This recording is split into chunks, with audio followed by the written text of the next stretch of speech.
welcome to 22. My name is Josh Tomar. I do some voices on the show, among other things. I'd like now to introduce you to the show's creators. First of all, we have a creator of YOLO Crystal Fantasy and the original YOLO and Koala Man. Please welcome Michael Cusack.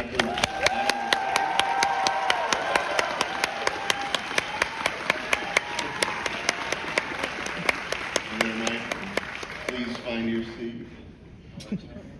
Hey there. And then co-creator of Hellbenders and many other favorite cartoons from the internet. Please welcome on the stage Zach Hadel.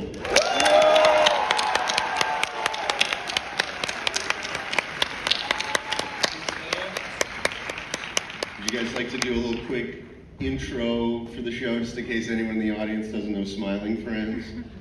Sure. So, what would you say about this crazy, silly show? I'd say it's animated. I'd say it's crazy. It's colorful.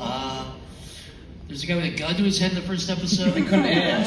Yeah. We should talk about it. We're not supposed to say that, so we're not going to say. You weren't allowed to show the clip. So we're not the guy with going the gun to. to his head. We can't tell you that. Though. We're not going to tell you that, so don't watch. Don't watch it. When you watch Smiling Friends, just close your eyes whenever there's a guy with a gun to his head. Cover your eyes. Don't look at it. Yeah, that's You're not allowed to see it. Also, you left out. I'm also the creator of Breaking Bad. I don't know if you guys have seen that show. It's a little show I've been working on, but yeah, that's all right. My bad. Yeah, it's all right. You're fine. So we also, I don't know if this was explained to anybody, but we have these damn tablets set up here, and we're gonna see. Did you guys want to roll a clip? Oh my gosh. That's my thing. So there is a little bit of a schedule, I guess. We're gonna keep it loose. We're gonna keep it loose. We're gonna leave it up to this guy to wrangle us. What do we do? Do we want to roll the clip? Do we have a clip ready? We'll have Michael and Zach. They'll be drawing. Oh my God, this program is so. I know, it's No doubt, master. I don't think Zach's ever used little questions prepared here for you guys. First of all, make Smiling Friends of all the things you could have made. Zach and I met online. We both did cartoons individually. We both shared a common interest in the same kind of humor. And we came together and just wanted to make a show where you can pretty much do anything. So, the basis is helping people smile, all these crazy creatures, but it really can go anywhere. Like, you can make a funny drawing that turns into a creature that they help, or, yeah, you can do whatever. And that's the fun of it, really. The fun of it, yeah, I think he answered that perfectly. Yeah, we just wanted to make a nice sandbox where we could, have an episode focused on the job, but also an episode that focuses on whatever the hell we want, honestly. So, that was the idea behind it. Toon sanity. You have any more of these Tomar questions rolling off? He was up all night, by the way, with candlelight up until 2 a.m. writing these questions up. That's not true. It's absolutely true. That would be theft. Someone else wrote these questions for me, which I really appreciate. What? Everyone's so nice and honest. Can we get an applause for Tomar? What incredible job he's already doing. Oh yeah, I do have some more. I have some more Tomar questions. What are you hoping people take from watching your show? Do you want to take this one, Zach? Stress, fear, anxiety, hatred. Is hatred a good? Hatred's good. I think we started with hatred and we just want to permeate that. No. That's all a joke. It's laughter, love. Yes. It's a positive show at the end of the day. It's about making people smile and just sending good vibrations throughout the world. It's a little bit shocking, but it's kind of meta because, we hopefully make the audience smile. I mean, hopefully, but that's up to you. That's a subjective thing, isn't it? So I would say that, Tomar. That's our incredible answer. That's beautiful. Thank you. And then let's see, who do you turn to when you're having a little bit of who or what do you turn to when you're having a little bit of like an artist block, when you're getting a little stuck? Okay, you wanna finish up. This is for the audience. That's genuine, by the way. That's from him, not me. Question again? Who or what do you turn to? What actions do you take when you're stuck? Writer's block, artist block, anything Usually, like, a lot of season 1 writing was just Zach and I talking to each other about, like, anything. Like, just like, oh, what are you doing today, blah, blah, blah. And that usually, especially if we're like, oh, fuck, we're gonna write. Fuck, what do we do? And then we'll just talk about something else, the news. And that usually, like, a lot of the time, that can kind of just end up in an episode of, like, anything. Like, it's just talking. Like, yeah, I don't know, that's a really boring question. That's fair. I mean, answer. Fuck yourself. Sorry, what's the boring question again? The boring question is, what do you deal with artist's block or writer's block as you're working through your process? Like you said, I mean, I find whenever it's hard to, when you're stuck on something, you know, the advice usually is to like, to just walk away, put it down. Yeah. I think for me at least, I think in what we've done is we've usually just said, let's sit in this call or like sit in person for an hour or 2 hours until we figure it out, and usually we do. Mm-hmm. So like get up and walk around or something, but for me, it's just, just keeping at it and maybe changing your environment or something. Very It's cool. my boring answer to the boring question. All right, and finally, I got one last one here. What was the hardest thing about making this show? Actually, it's a composite question. I could split this up. We could take up even more time. What is the hardest thing about making this show? The animation part, I think. Just all the drawings that we don't actually do. I mean, we do a lot of the drawings, but we've got an amazing team that does a great job. We've got, you know, people in Australia, people all over the world, Studio Yoda, Princess Bento, that do a lot of hard, cool work, turning our insane, crazy drawings into moving ones. And Zach, to be honest, like, I did drawings in the show. Zach did like so many more than me. It's funny, whenever I see a display picture or like a screenshot for like people use for like YouTube avatars, it's always a drawing that Zach went in himself and like redlined. Like, that's a thing that like would often do, like go in and like change a face or something. Like when like Pim's excited for the Enchanted Forest, he's like, oh my god, I love the Enchanted Forest! He does that like big face. That was like a Zach drawing. I'm pretty sure like he did most of like the keys, the animation for that. Well, I was going to say, credit to Michael as well. We literally, there were so many moments where, you know, something came back good and it came back how we kind of thumbed it out originally, but there were a lot of moments that you see in the show where it's either drawn directly by us, or I think even a lot of shots were directly animated by us. So we would do, you know, like the vape guy in the pilot that blows the vape smoke in the camera, basically. That was all animated by Michael. It wasn't just drawn by him.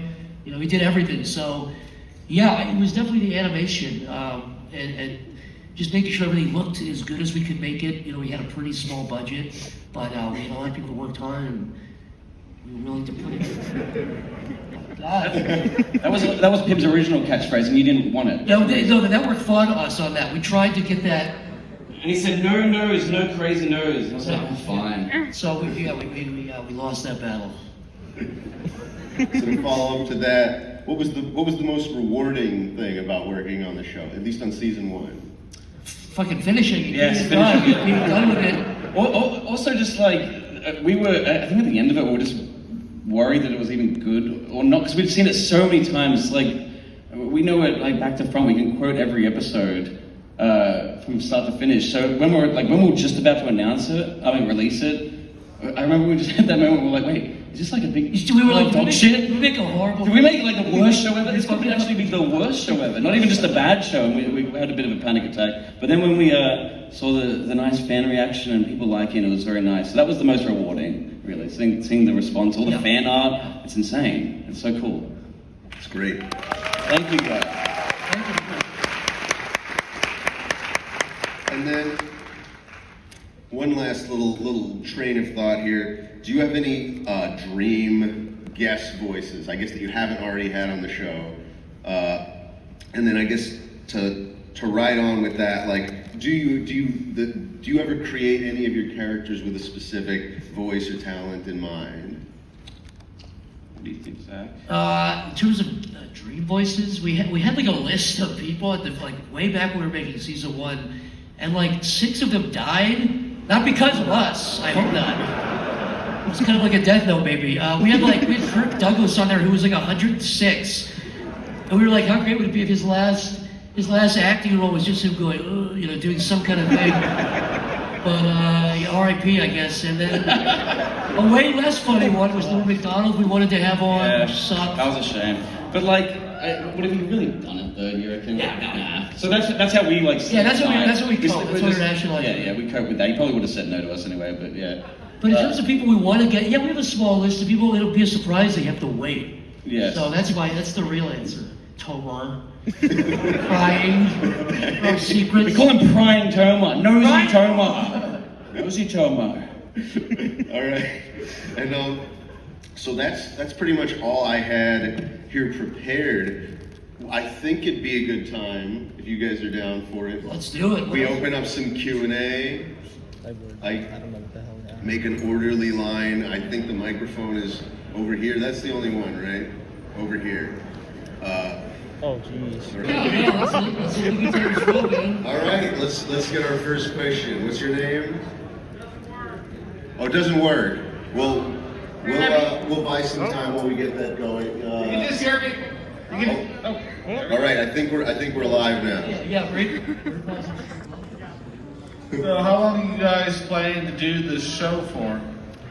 As long as we're allowed to. But also, like, there's that thing too of, like, we both kind of feel that shows kind of go on too long to, like, in the animated arena. So I think ideally we'd like to come to a point where when we feel it's right, like being like, yeah, we've probably done enough. We talk a lot about shows, we love and we grew up on, and it's like, should any show go on for 20 seasons? Well, I'm not saying the answer, but the millions of people. We plan to do as many as, We talk about it a lot. We had a blank check and could do it indefinitely. We would stop. Our goal is to get better every season, hopefully, God willing, and then bail and then fucking go to the beach somewhere. Yeah.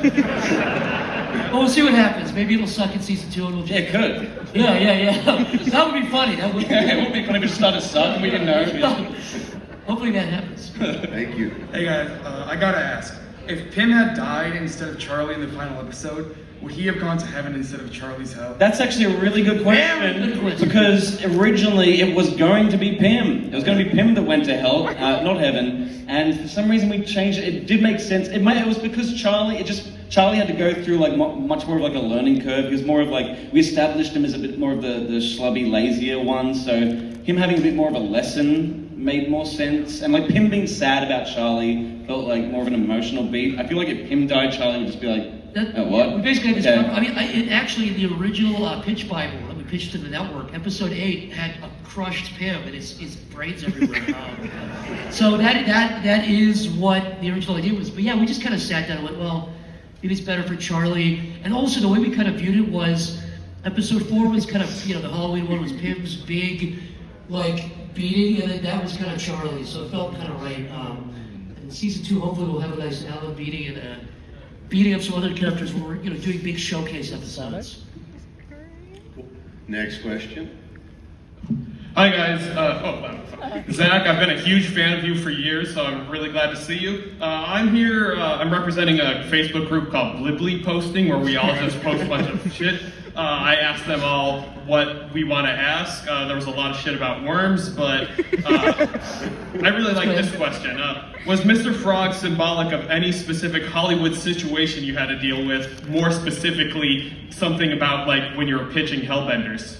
No, I would say Mr. Frog he's a big amalgamation of a few things. Number one, he's definitely a few celebrities that got into hot water put together.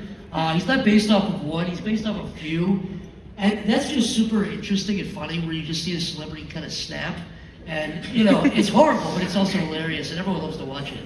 So Mr. Frog was the first drawing of Smiling. Yeah. No, before Pim and Charlie or the boss or any other character existed, Mr. Frog existed. He's like the turtle that the world's back is on. He's like the god of the universe of Smiling Friends. But he was a big amalgamation of a lot of celebrities, and also we had all these ideas for the episode, and I think it came together when we saw, I don't know if anybody's aware of Hunter S. Thompson's like daily schedule. Does anybody know what we're talking about? I think about 3 people probably know. Okay, like 3 people. Okay, so everyone should go look it up. It's basically a supposed daily schedule of Hunter S. Thompson, who's an author, and it was like 4 a.m. wake up, 4:15 have a vodka tonic, 4:20. It was like, and it goes like from 4 a.m. to like 4 p.m. and it's like get drunk, eat horrible food, get 20 different drugs, go to your gun range, and then pass out. And when we saw that, we're like, that's Mr. Frog. That's like just following that guy throughout a day, like them following Hunter S. Thompson and trying to wrangle him. And just making it different from Desmond, too, just kind of being a different character. So I hope that answers. Cool, thank you. We'll see that when Tomar snaps. Thanks. Yeah. Very soon. It's already happened. You better watch out. Next question. So you two used to be content creators for YouTube. What was it like to get this show and become mainstream creators? Especially that compared to other YouTube creators, like just say most of them are terrible or god awful. Oh, we Oh would my say God! that. What the hell, man? Oh, my gosh. Character assassination and all these people. But yeah, we do look down on them. We spit on them. We do agree, 100%. Thank you for bringing it up. 100%. We spit on them. Yeah, we spit on everyone else. But I feel like nothing's changed. nothing's Almost. really changed. Seriously, I mean, it's the same. We're doing the same workflow. It's just we just get money. Yeah. We get yelled at. Yeah, we got a lot of fucking money. Oh yeah, Oh, don't it's swear. insane.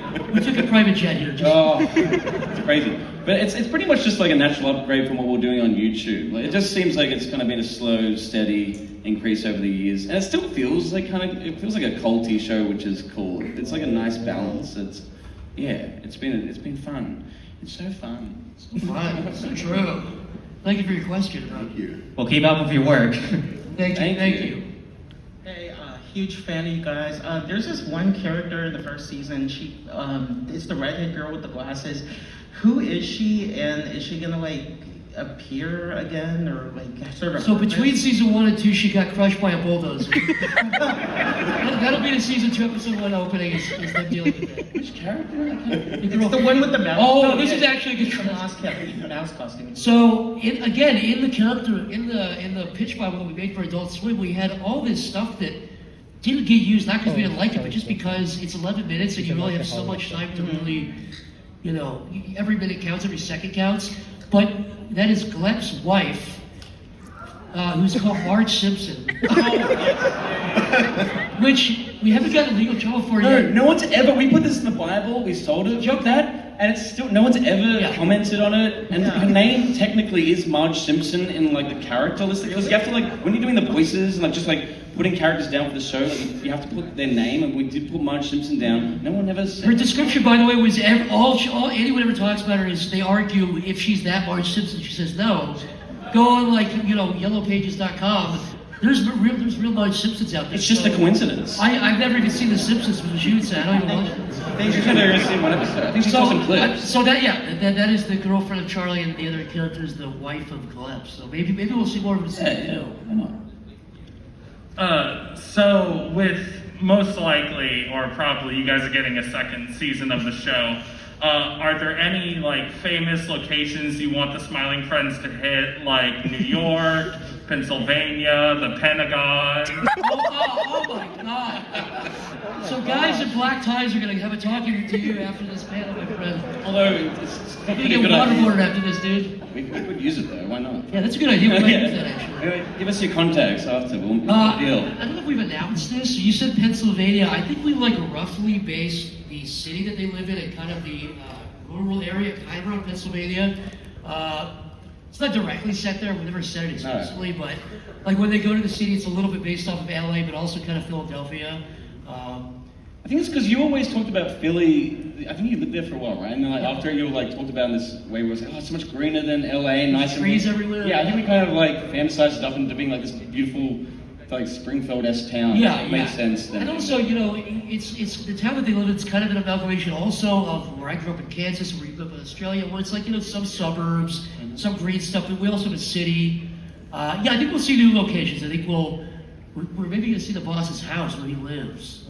Which is scary. I'm scared of that. So I wanted to thank all of you guys for being here, and I had a question for both Michael and Zach. So Zach, I know you had the idea of the forest demon getting ripped apart, because I remember you talking about the idea of a monkey getting ripped apart and eaten like a pizza. And I was wondering if Michael had a similar thing where there was an idea that he's had for years that he's wanted to execute, and if you guys got any satisfaction out of getting an idea that you wanted out finally out in some form. The best thing for me is like the spammy characters, like the Bliblies, or like characters like Mr. Frog, or anything that's like shitty drawings is like the best thing to like put into this, because like it's funny, it works in the show for some reason. Like that wouldn't work if I put it in like another show of mine. Yeah. It's just it's a perfect medium to do pretty much anything. So yeah, there's like those spammy characters. A lot of the experiences are just like, some of them are just stuff we experienced together. I feel like that vape guy was like a guy we went to a party together. Yeah, what? Yeah. It's based on So yeah, like it's little moments of experience in real life, and I'm sure there was like some things that like I had private that I put in, I just can't remember. It's very rare that like we don't try to like think of a joke and then be and then be like, oh, let's use this. It's a lot of the time I find like I have the same kind of like obsessions, like people getting ripped apart. That's just, I love like, Mussolini, the idea of a crowd of people sending us Mussolini or Gaddafi and just like turning into monkeys and like beating someone is just objectively funny. It's horrible. It's terrible, but it is. It's funny in this show because the idea is like they're cute characters. Yeah. They look all like spongy and like nice, like cookie cutter. But then them like being hung upside down like Mussolini is just funny. It's just funny. Yeah, it's funny. It's funny. It's just funny. All right. I don't think you're gonna like season 2 then. Yeah, no, guys. Someone gets hung up every episode of season 2 like Mussolini. So All right, every thank you episode. guys. I appreciate the answer. Hi guys, so my buddy Andy couldn't be here because he's working at Chick-fil-A right now, so I wanted to ask this question for you guys. He wanted to know if we would see more of Bimble in the second season. Bimble? Who the hell is Bimble? You know what? Yes, because you just said it. Now Bimble will be in every episode. He's gonna be at the forefront, but bigger than Pim and Charlie now. It's gonna be sidelined for Bimble. What was it, Bimble or Bimbo? Bimbler. Bimbler. Oh, Bimbler. Oh yeah. That's the woman they had with the hammer. Yeah. He is a character in the show, kind of like Mr. Frog. Like I guess it's like they watch. He's probably an actor. He's like they're like. He's kind of like their McBain. We've never really thought about Bimbler as like more than just that poster, like the movie thing. But I guess there's probably he's very obsessed with that character. Like that's all he says, like randomly. He just goes Bimbler. Yeah, he says his name. Yeah. I guess like it's the face Bimbler.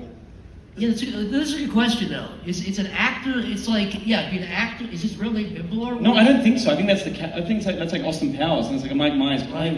Yeah, this is like the. We'll figure it out. Yeah, don't worry. Yeah, well, thank you. We'll have a book. We'll have a similar. Silmarillion, yeah. It's like a Lord of the Rings type book of all this lore, the important Smiling Friends lore about Bimbler. Him and Charlie and the boss, their lore is that big. Bimbler, fucking yay big. Makes sense. That's our whole life's work. We'll focus on it right after this. Good question. Thanks very much, That kind of just bums into mine. I was going to ask if you were to make like an official autobiography for a character, like hardback sold in Barnes & Noble, who would it be and why? The boss, I think. The boss. The boss. I feel like he can do anything with that character, like any kind of insane, like stuff on the news can go into that character. Who's the fucking crazy, the cafe guy? The boss is a little bit based on John McAfee, which I don't know. I think about a third. So everyone, again, look up, do your homework. You got Hunter Thompson's schedule and John McAfee. So you guys know McAfee antivirus software. It was on every computer that you got. It was like every computer. He sold that company for like $100 million and then just fucking did whatever he wanted for like 20 years. And there's videos of him with like, he's on coke and he's kind of Mr. Fraud too. Yeah, he's like a Bond villain. He's insane. Like there's like pictures of him in like Hawaiian shirts with like security guards around him in Hawaiian shirts with like AR-15s. And, like, it's fucking nuts. He's like drunk and like spitting his gun around it. I think the funny thing about the boss is just like he's this rich, super, like probably one of the richest guys in the world, but super crazy and just like unhinged, but also like kind of like super sweet and nice. Yeah, he's like everything. He's a good soul. At the end of the day, he's got a good soul. He's got a heart of gold. Yeah. But yes, to answer the question, a big book of the boss too, as well as Bimbler. Bimbler, big book of Bimbler, big book of boss. They're all coming soon. I'm very excited to be here, and I just wanted to say I love you, Tomar. And then, my actual question is, will there be any Sank Squatches or Sasquatches or any sort of Squatch of any kind appearing in the show? Well, we're big Squatch heads. That goes without saying. We talked about, yeah, I think Bigfoot could probably make his way in somewhere. You know what? Thank you so much. That made me. Oh, don't even mention it. Thank you, Cleve. Thank you. Bigfoot. Give it up to the Sasquatch question!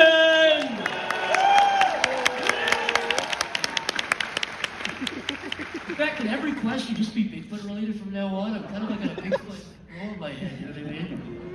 Hey guys, I've been a fan for a very long time, and I wanted to know the lore behind Smormu and why you made the objectively wrong decision to kill him off. It was a good choice. You could come back. Fuck it. Yeah, why not? Yeah. But also, if you knew the shit he was guilty of, Oh yeah. There's some stuff behind the scenes that he did that you don't want to know. fucking know. You don't want to fucking know. It's bad. you should be fucking thankful instead. Yeah. You should be thanking God every day. What was your other question about Smallmove? Why did you kill him? He's important. I mean, it just, I don't know, it makes sense. This was funny. It was funny. Fuck it. Just look killable. Kill that fucking character. You might want to turn the microphone down. Bring it down. There you go. All right.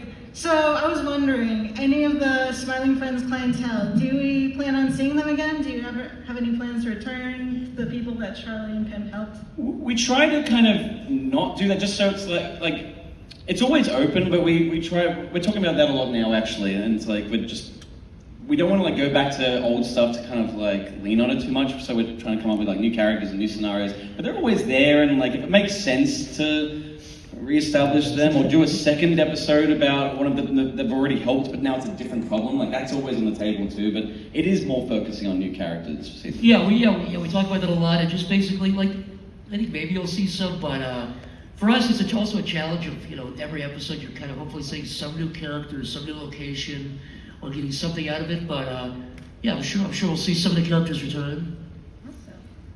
Mr. Frog. Thank you. Very nice answer and question. Yeah. Hello. Hello. Hi. So, sorry, I'm so fucking nervous. I love you guys. You're all fantastic, amazing. I think Tomar's a little violent for me, a little extremist. I don't know. Not a big fan of that, but nobody's perfect. Anyway, so the question I had was for Michael and Zach. What made you guys inspired, and what made you decide that you wanted to be animators and draw for a living? For me, it just when I was in school, I barely paid attention. I was always just drawing, and I got into a lot of trouble for it all the time. And I don't know, it just was natural. It was just like I don't think I could do anything else. That's the problem. It's like I'd be fucked if I didn't have to. So it was just like that thing I kind of had to do, and it's just fun. I don't know, like it's like very therapeutic to be doing animation, especially us doing like the voices and everything. You can have a lot of fun. So yeah, I don't know, it just was natural. Yeah, very similar to me. Like I started drawing at a young age, and by the time I was out of high school, I was like, I'm okay at drawing, and I'm not good at anything else. So if I don't do this, I'll be flipping French fries forever. Exactly. So really, it was probably my only. I'm not even being funny. That's probably my only career option. And I don't know. Like you said, like even what we do now, the ability to just think of an idea and then write it and voice it and draw it and animate it is gratifying. It's good to just be able to have an idea and just blow through it, and yeah, that's my answer. Thank you so much. This is my brother. We've been watching your guys' content for so long together. Thank you. Yeah. So my question is for Zach specifically. So I was wondering, is Charlie a self-insert character, and if so, what qualities of yourself did you put onto him? I sure fucking hope not. I wear a hat, he wears a hat. I mean, that's kind of similar. No, because Michael and I talk about this a lot. Like, is Charlie based on me or is Pim? I think there's stuff in every character. I mean, I voice Charlie and Gleb, and he voices Pim and Al, and so. But I think every character has something in us, in the character. So, like broadly, I would say Charlie is like, all of those qualities of kind of just not wanting to do something. Of also just sitting on your phone all the time. Pim is, the optimistic parts of us in one character. So I would say they're all kind of And the boss is, you know, most evil parts of us, I think. And the most good in some ways. He's not a total evil character. But yeah, I don't think there's any character that's like totally one-to-one, you know.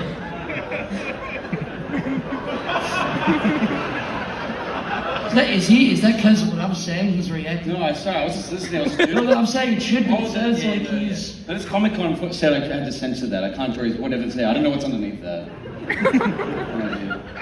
Let's do it. Let's do a speed run for how quickly we can kick off and come. Yeah, I was thinking the same. I was like, what can I draw? I did like an upside down Mussolini, but it was... yeah.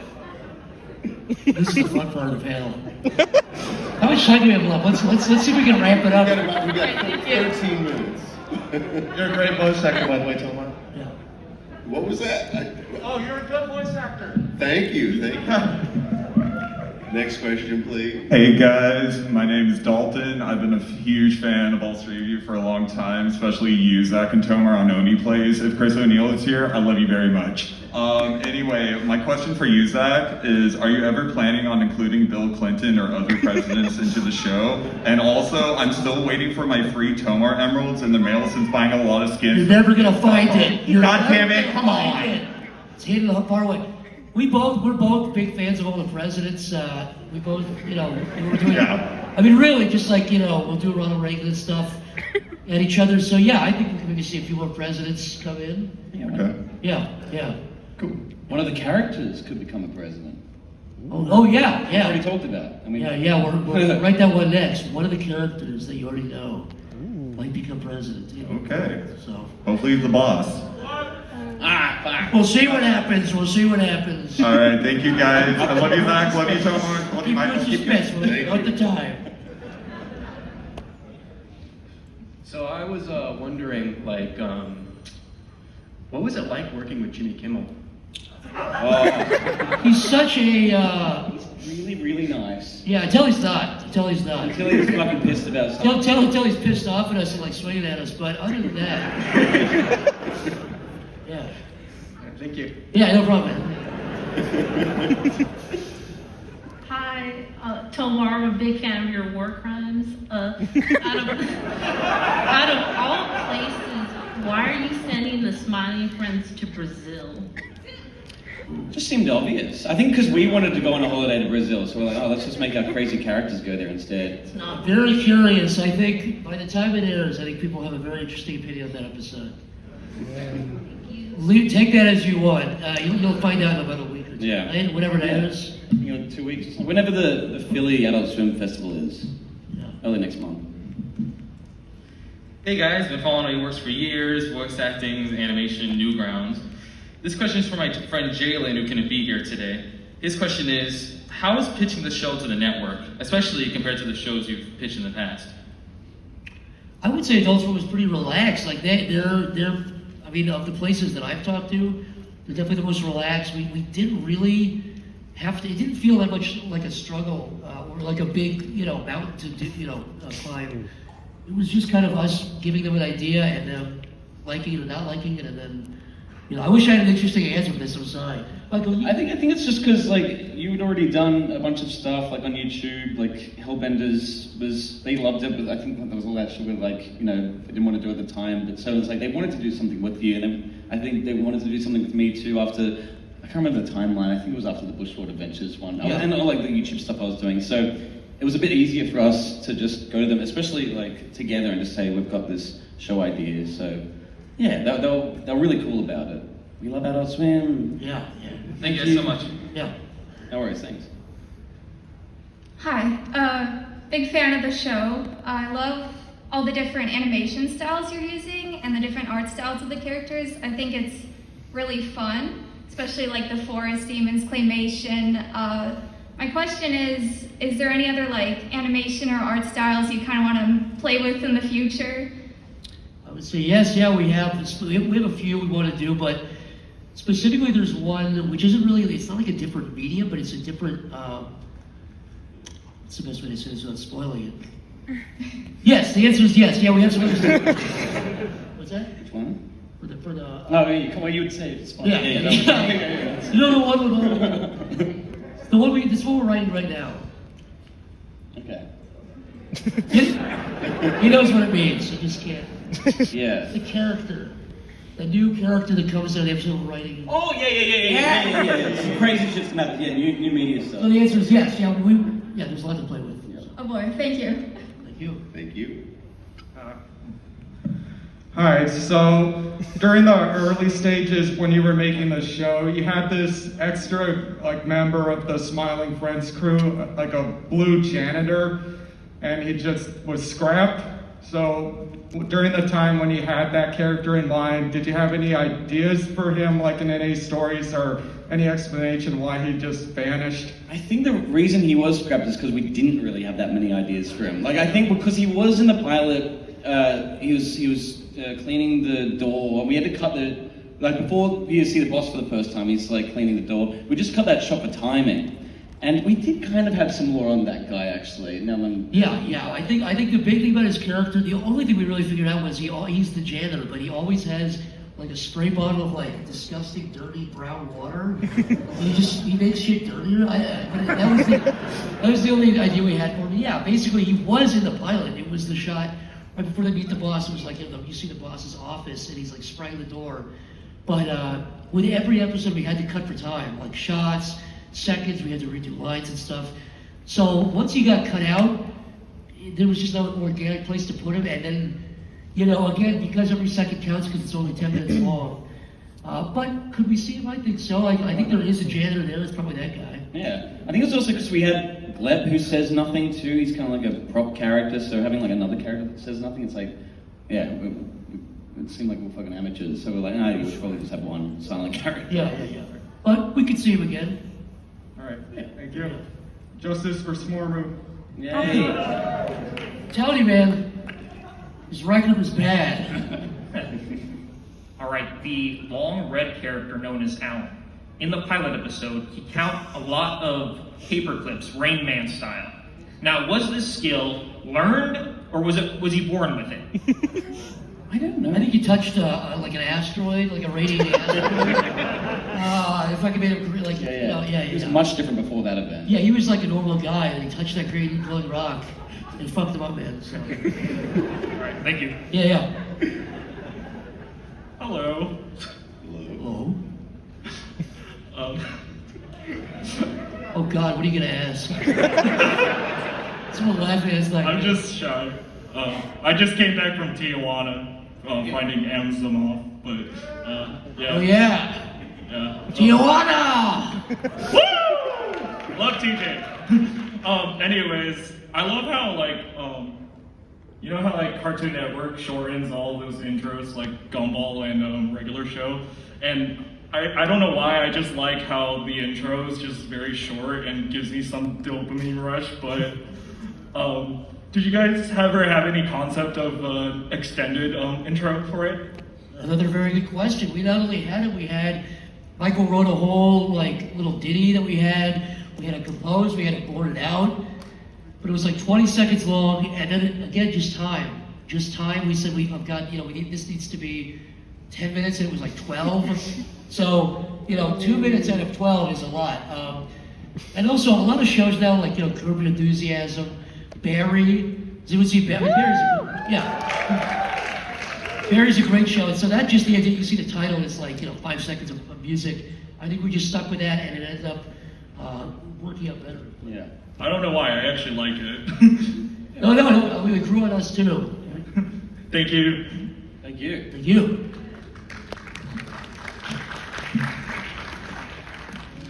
Hello, lovelies. Hello. My heart is melted, thank you. Now I have a very important question. Oh no. Is Reddit a part of the Smiling Friends world? Ooh. Reddit, the website.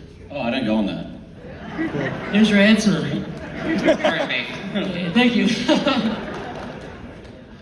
Hi, I know he died or exploded or something, but if enough people texted Smormu to 5550100, would he rise again like our savior? We can try. Fuck it. We do a seance in this room right now. Small move. What if I did back to life, please? We miss you. I think can see. There he is! Oh my God! Oh my God! He's back. You just did it. Thank you. No worries. Yeah.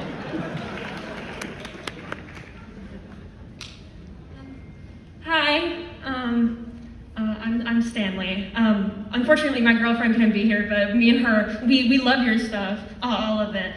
But my question was, if Charlie and Tim came to your house and told you that they were gonna make you smile, what would happen? What shenanigans would happen? How do we say this? Stop eating garbage food. I actually think about that a lot. I'm like, sometimes, what would Pim and Charlie say to me? Stop, like, exercise, like... It's the devil seed. It's the seed of the devil. The devil's throne is based off of what Michael Ehrlich's bedroom looked like by the end of the show. Yes, legit. Cereal bowls on the keyboard. It's like, but if I open the door and I saw him, I'd probably slam the door in their face. Yes, get out of here. Say, mind your own business. Get out of here. Is that a satisfying answer? Is that it? No, okay. You're honest. All right, wouldn't it be a strange paradox because we voice them? So if we can do wouldn't it, it be? Yeah, it would be bad. It would be weird because like Pim and Charlie would be like, "Hello, Zach. Wait, like we want to help you," and then you talk. Yeah, and I would say, you sound like me, dude. You copied what I said. No, I'm Pim. Yeah. Oh, yeah, and the child would say, "No, no." Wait, no, people go, "Wait, you sound like my friend Charlie." What are you talking about? No, that's my friend Charlie's voice. He's I went out of my house right and I now. want you out now. See, so it does kind of wrap up. And we just argue. It'd be a quick, just like the ask universe would just explode. It wouldn't work. Yeah. Something bad would Like, you happen. go back in time and you like kill yourself. It just wouldn't work. Yeah, it just doesn't. It's not good. Because I'm a paradox.